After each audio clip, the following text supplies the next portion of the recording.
ఈ పర్యటన చేస్తా ముఖ్యంగా గిరిజన ప్రజల కష్టాలను అర్థం చేసుకున్నవాడిని. ఆ రోజున గిరిజనుల ప్రజలకి నేను ఒకటే మాట ఇచ్చాను. అందరూ వచ్చి మా ఊర్లోకి రా, మా తాండాలోకి రా అంటే నేను ఒకటే చెప్పాను, నేను వచ్చి ఏం చేయలేను, నాకు అధికారం లేదు. అంటే నీకు అధికారం ఉన్నా లేకపోయినా పర్లేదు, నీ మనసులో పడితే ఏదో ఒక రోజు చేస్తామా కానీ నన్ను ఆ రోజు తీసుకుపోయారు. ఈ రోజున మీ అందరి ఆశీస్సులు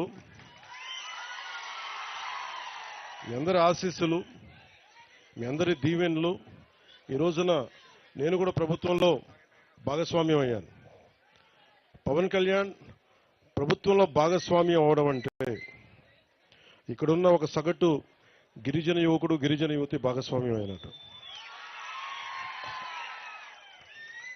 నిన్న ఉన్నతాధికారులు కూడా చెప్తా ఉన్నాను, ఇప్పుడు ఇందాక కలెక్టర్ గారు కూడా చెప్తా ఉన్నాను, ఎందుకు నడిచాం, ఎందుకు పైకి ఎక్కామంటే డోలి పట్టుకొని ఒక నలుగురు డోలి పట్టుకొని ఒక ఇబ్బందుల్లో ఉన్న ప్రాణాన్ని పట్టుకెళ్ళడం ఎంత కష్టమో తెలుసు నాకు. అది అలాంటిది ప్రాణాలకి, గర్భిణీ స్త్రీలకి, వృద్ధులకి ఇబ్బంది వచ్చే పరిస్థితుల నుంచి సంరక్షించాలి. ఉన్న సమస్య, మొన్న ముఖ్యమంత్రి గారి దగ్గరికి వెళ్ళాం, కేంద్రంలో కూడా మాట్లాడాం, మన ఢిల్లీ పర్యటనలో కూడా దీని గురించి చర్చించాం. ఒకటే చెప్పాను, మాకు ఏజెన్సీ ప్రాంతం ఎక్కువ. మాకు ఈ అల్లూరు సీతారామరాజు జిల్లా అంతా దాదాపు 95% ముఖ్యంగా గిరిజన ప్రజలు, గిరిజన గ్రామాలు ఉన్నాయి. దీనికి ప్రత్యేకంగా దృష్టి పెట్టమని చెప్పాం. అందుకని ఈ రోజున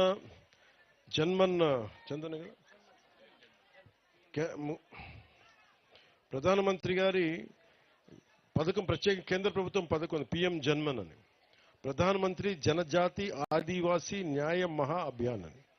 దీని కింద రోడ్లు కానీ, రోడ్లు సౌకర్యాలు కానీ వాటి కిందకు వచ్చే విధానం ఇది, ఈ పాలసీ. దాంట్లో భాగంగా 100 కంటే ఎక్కువ ఉండాలి ఆ జనాభా. 100 కంటే తక్కువ ఉంటే ఈ పథకం అమల్లోకి రాదు. సో మేము మాట్లాడుకొని ఇక్కడున్న కృష్ణతేజ గారితో కానీ, కలెక్టర్ గారితో కానీ, ఉన్నతాధికారులతో మాట్లాడి ఏం చేయాలి, ఇన్ని సంవత్సరాలైనా 70 సంవత్సరాలైనా ఇంకా డోలీలతోటి ఇబ్బందులు పడుతూ ఉన్నారు ప్రజలు, పైకి రాలేకపోతున్నారు, అవసరమైన అత్యవసర పరిస్థితుల్లో వాళ్ళకి ఇబ్బందులుగా ఉన్నాయని మాట్లాడుకుంటా ఉంటే, ముందుగా పంచాయతీరాజ్ శాఖ తీసుకున్నందుకు నేను మీకు ఏదైనా చేయగలుగుతున్నాను ఈ రోజున అంటే, ఈ రోజున దాదాపు 105 కోట్ల రూపాయల 33 లక్షల రూపాయల రోడ్లను ఈ రోజున మనకి శంకుస్థాపన చేశాం. ఇది చేయగలిగానంటే ఇక్కడున్న యువకులు, పెద్దలందరూ కూడా మమ్మల్ని మా కూటమి ప్రభుత్వాన్ని గెలిపించారు.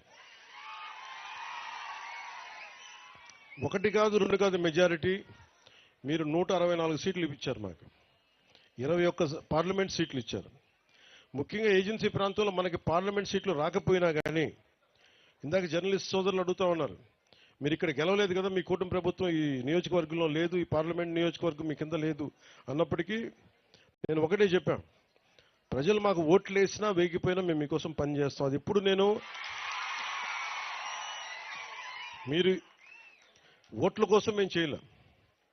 ఈ రోజున ఇదే 105, 103 కోట్లు కనుక పెడితే దీనికి మొత్తం కలిపి 4,000 మంది లబ్ధి పొందుతారు, అంతే కదా. అని మీరు ఊహించండి, 100 కోట్ల పైన పెట్టుబడి పెడితే కేవలం దీని ద్వారా లబ్ధి పొందేది 4,500 గిరిజనుల మటుకే. కానీ మేము ఎలా చూస్తున్నామంటే దీన్ని ఇక్కడ ఓట్లు వేయలేదు. అయినా కానీ వీటన్నిటిని అధిగమించి ఎందుకు వచ్చామంటే, ఇదే 100 కోట్లు ముఖ్యమంత్రి గారు తన నియోజకవర్గంలో పెట్టుకోవచ్చు, నేను కాకినాడలో పెట్టుకోవచ్చు, లేదంటే ఇంకో ప్రాంతాలకు పెట్టుకోవచ్చు. కానీ మీరు ఓట్లు వేసినా వేగిపోయినా ఎందుకు వచ్చాము ఇక్కడికంటే, మీ కష్టాల్లో మేము పాలు పంచుకుంటున్నాం, భాగస్వామ్యం తీసుకుంటున్నాం. మీ కష్టాల్లో, మీ కన్నీళ్లలో మేము ఉన్నామని చెప్పడానికి. ఇదే